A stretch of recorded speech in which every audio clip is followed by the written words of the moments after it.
guys, welcome back to our YouTube channel. Yesterday myself and Craig we headed to Leeds Urban Bike Park for the ride with Steve Peat, and then in the evening we went to the Bikes and Beer talk that he was doing in Leeds, which is, if you haven't been yet, definitely get yourself there. It was such a great day. And we also got to test out the 5010. I also got side to side with the legend Steve Peat.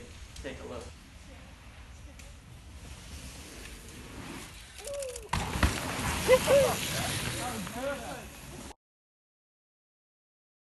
Before, Leeds Urban Bike Park is just jam-packed with jumps and corners, berms. It's got everything you need, and especially to progress your riding and to just session certain sections, it's the place where you can get the most riding in and gain skill, gain a feel for your bike, and it's a great testing ground and a great facility for all abilities. So if you haven't been before, make sure you get yourself to Leeds Urban Bike Park. So for myself, it was the first time properly jumping the 5010, so I got a real feel for how the bike handles over tabletops, gap jumps, and I was able to progress throughout the day on certain trails. And what I did notice on the bike, the first jump I hit, it was a little bit light. Yeah, it did. It felt a little bit light underneath me, but it was same. I was still getting used to the 650B wheels, so I'm coming across from the 29ers onto the 650. So it does feel a little bit nimble, and it feels like I can manoeuvre it around a lot easier. So I don't need to put more force into the compression for the jumps, and I don't need as much pop as I would on a 29er to get that high in the air. So in theory it is a little bit easier to jump this bike. So I did get a real good feel of how the bike handles on the jumps, on the doubles.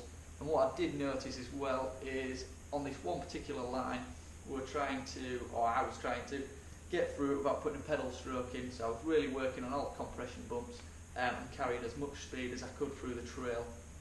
And I was working my way up. There was the first, you came around this tight corner, tight berm, and then there was a small drop off into a double, nice size double, but from there you had two rollers, and then it was straight into another quite a big double jump, and then straight down, and it hit this double in between two trees.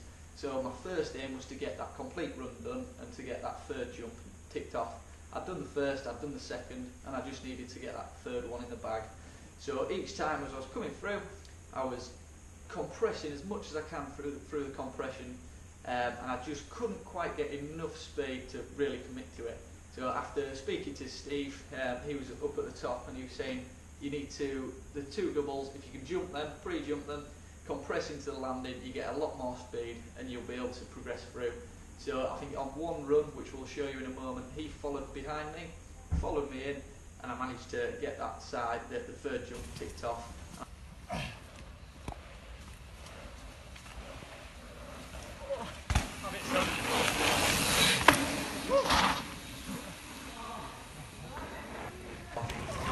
Finally gonna go for the last one, and I just bottled it.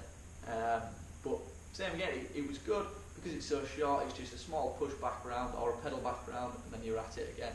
So coming into I think it was my 5th time trying the full run, I came in, I got the jump, which Steve had said, make sure if you get that, you're going to do the run. So I got that okay, got the third one, and then into the last one, I just didn't have that pop there. So as I came into it, I was a little bit short, and I was a little bit worried because I knew that I was coming up short. So I landed one wheel over the lip, one wheel on the back of the lip. So that's not where you want to be when you're landing a double jump.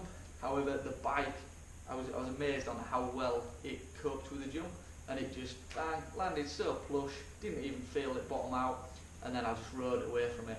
And that is to do with a virtual pivot point on the bike.